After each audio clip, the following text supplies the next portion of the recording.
గారు larger sense చూస్తే ఏమనిపిస్తుంది? నిన్నటి వరకు మాట్లాడుకున్నాము. గత సంవత్సరం మధ్యతరగతి వేతన జీవులకి ఇన్కమ్ ట్యాక్స్ కానీ, ఆ తర్వాత సంస్కరణలో భాగంగా జిఎస్టీకి సంబంధించి టారిఫ్స్ కొంచెం తగ్గించడం కానీ ఇవన్నీ జరిగాయి. కాబట్టి మిడిల్ క్లాస్కి అలాగే వేతన జీవులకి అంతగా ఏమి ఉండకపోవచ్చు అనేది కొంత అంచనా ఉంది.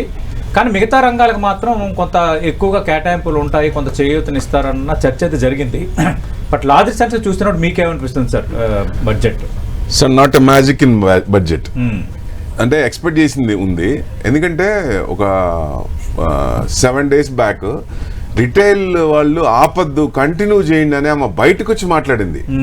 సో 12 years లో ఎప్పుడు కూడా మార్కెట్ పడినప్పుడు ఎప్పుడు బయటకు వచ్చి మాట్లాడాల. ఫస్ట్ టైం ఆమె బయటకు వచ్చి ఆపొద్దని భరోసా ఇచ్చింది. ఆ కన్సర్న్ తో గవర్నమెంట్ కన్సర్న్ ఉంది. డెఫినెట్ గా ఇన్వెస్టర్స్ కు బూస్ట్ ఇస్తారని ఎక్స్పెక్ట్ చేసాం. బట్ ఉన్నదానికి ఉంచకుండా ఇంకా ఎస్టీటీ కూడా పెంచారు. సో దాని ఎఫెక్ట్ బాగుంది. అందుకే ప్లస్లో ఉన్న మార్కెట్ కూడా పడుతుంది.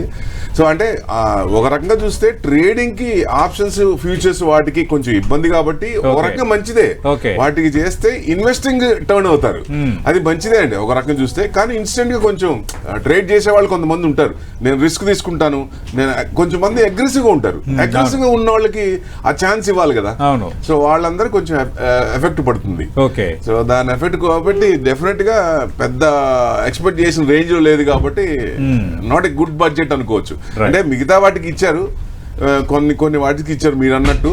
సో అది సరిపోదు కదా, ఎక్స్పెక్ట్ చేసిన రేంజ్ కి రాలేదు అనుకోవచ్చు. ఒక రకం ఎందుకు కొంచెం ఇట్లా స్తబ్దుగా ఉండడానికి కారణం ఏంటంటే మిడ్ ఇయర్ అయినా ఒక రకంగా మూడోసారి ఎన్డీఏ వచ్చిన తర్వాత ప్రవేశపెట్టిన రెండో పూర్తిస్థాయి బడ్జెట్, ఒకటి ఓటాన్ అకౌంట్ అయింది, లాస్ట్ ఏడాది ఒక పూర్తిస్థాయి బడ్జెట్ వచ్చింది, ఇప్పుడు ఇది రెండోది. అవునండి. అంటే ప్రతిసారి బడ్జెట్లో కూడా పెంచుతున్నారు కానీ తగ్గించట్లేదు, ఇంకా కన్సిడర్ పెంచుతున్నారు. సో డెఫినెట్గా ఎందుకంటే ఎఫ్ఐఎస్ ఉంటే ఏంటి పోతే ఏంటి అన్నట్టు అన్నారు. కానీ ఎఫ్ఐఎస్ కూడా కావాలండి. ఇప్పుడు గ్రోత్ కావాలంటే మల్టీఫోల్డ్ రావాలంటే వాళ్ళు కూడా ఉండాలి. So they are selling like anything. 1.5-2 సంవత్సరాల నుంచి విపరీతంగా అమ్ముతున్నారు వాళ్ళు. వాళ్ళకి కావాల్సిన 2019లో కార్పొరేట్ ట్యాక్స్ తగ్గించాం మనం, 30% నుంచి 22% చేసాం. అప్పుడు మార్కెట్ ఎలా ఉందండి, ఎంత పెరిగింది? సో వాళ్ళని వద్దనుకుంటే ఎట్లా అంటే రిటైల్ చూసి మనకి డిఐఎస్ చూసి మనకి ఎఫ్ఐఎస్ వద్దు, వీళ్ళతో మనకి పని లేదు, వీళ్ళ సపోర్ట్ ఉందంటే ఇప్పుడు ఎంతకాలం అనుకుంటారు వాళ్ళు కూడా. ఇప్పుడు లెవెల్స్ ఇప్పుడు మార్కెట్ ఇంకా డౌన్ వస్తుంటే ఎంత అనుకుంటారు? వాళ్ళు అమ్మిన దానికి డబల్ కొంటా ఉన్నారు. ఎంత కాలం అనేది కంటిన్యూ అవుద్ది. సో డెఫినెట్ గా ఎందుకంటే గ్రోత్ ఎంతకాలం బేర్ చేస్తారు, కష్టం కదా. ఏదో ఒక లెవెల్లో ఉండాలి. వాళ్ళకి కూడా గేట్స్ ఎత్తేసి వాళ్ళకి ఏదైనా ట్యాక్స్ హోప్స్ ఏదైనా ఇస్తే అప్పుడు మనకి పెరుగుతాం. సో అంటే గ్లోబల్ గా మనకి ఒక ఇది వస్తుంది. ఎందుకంటే ఎఫ్టీఐ అగ్రిమెంట్ యూరోప్ అయింది. ఇప్పుడు క్వాలిటీ పెరగాలండి, క్వాలిటీ పెరగాలి. గవర్నమెంట్ ఇన్వెస్ట్మెంట్స్ ప్రైవేట్ ఇన్వెస్ట్మెంట్స్ రావాలి. సో వస్తేనే ఇప్పుడు క్వాలిటీ వస్తుంది. మనం చైనా మనది జీడిపి లాంగ్ బ్యాక్ ఇద్దరిది సేమ్, బట్ వాళ్ళు ఎందుకు వెళ్ళారు? R&D మీద ఎక్కువ ఇన్వెస్ట్మెంట్ చేస్తారు వాళ్ళు. జీడిపిలో R&Dలో ఎక్కువ చేస్తారు. పర్సెంటేజ్ ఏదండి, ఎక్కడ లేదు. సో మనం డెవలప్ కావాలంటే ఇప్పుడు రేపు యూరోపియన్ కూడా రిజెక్ట్ చేయొచ్చు మనం పంపించిన ఇది ప్రొడక్షన్, ఎందుకంటే క్వాలిటీ లేకపోతే వెనక్కి వస్తాయి.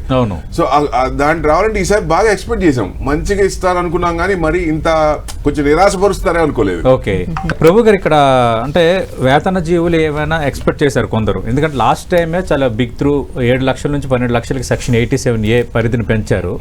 అయితే ఈసారి ఏమైనా 15 లక్షలకి పెంచుతారా ఇట్లా డిబేట్ జరిగింది, కానీ దాని జోలికి వెళ్ళలేదు.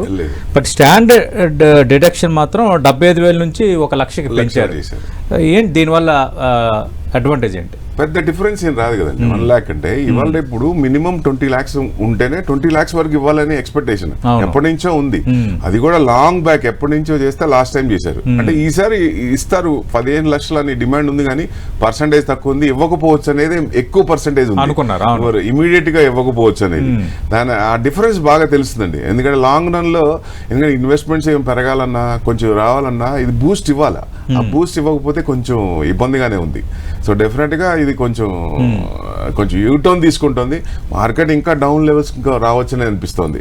సో ఇప్పుడు దాకా మొన్నటి దాకా ఒక రేంజ్ వరకు తీసుకొని అక్కడ నుంచి యూటర్న్ తీసుకుంది. బట్ సపోర్ట్ లెవెల్స్ అనేది కట్ అయిపోతేనే కొంచెం కిందకి రావచ్చు. సో ఏంటంటే ఎక్కువ ఇన్వెస్ట్మెంట్ బయట నుంచి వచ్చే ఇన్వెస్ట్మెంట్స్ బాగా వస్తాయి అనుకున్న టైంలో ఇప్పుడు ఈ టైంలో ఇట్లా ఇస్తే వాళ్ళు ఎఫ్ఐఎస్ కంటిన్యూగా అమ్ముతున్నప్పుడు ఇంకా ఎంతకాలం వాళ్ళు ఇది చేస్తారు. సో ఐపీఓస్ లో ఉన్న అమౌంట్ కూడా బయటికి తీసుకెళ్లే అవకాశాలు కూడా ఉన్నాయి ఇప్పుడు. సో అప్పుడు కొంచెం ఇబ్బందే, మార్కెట్ కి కొంచెం ఇబ్బందే ఒక రకంగా చూస్తే.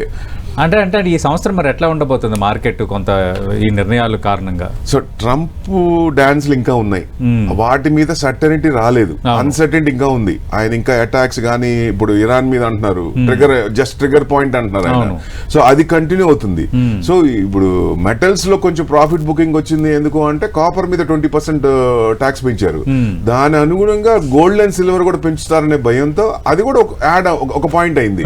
అది గవర్నర్ ఫెడ్ చైర్మన్ గవర్నర్ మారుస్తారు. ఆయన జస్ట్ ఏకంగా ట్రంప్ ఏం చెప్తే అదే చేస్తారు, రేపు ఇంట్రెస్ట్ రేట్ తగ్గించవచ్చు. సో ఇప్పుడు దాకా నిన్న కూడా స్టాన్స్ పెంచలేదు. సో ఈ కారణాలన్నీ అనుగుణంగా కొంచెం మెటల్స్ ప్రాఫిట్ బుకింగ్ లో ఉన్నాయి. కానీ ఇప్పుడు ఈక్విటీ పడుతున్నప్పుడు డెఫినెట్ గా మళ్ళీ మెటల్స్ పెరిగే ఛాన్స్లే ఉంటాయి, ఎక్కువ అటు ఇంకా వెళ్ళే ఛాన్స్లు ఉంటుంది. అసెట్ క్లాస్ లో ఈక్విటీ ఇబ్బంది పడ్డప్పుడు ఆటోమేటిక్ గా వాటి మీద ఇంకా, ఎందుకంటే it's a dip, 1 step backward, మళ్ళీ again 3 steps forward, the same will continue, like lion అంతే అండి. Right.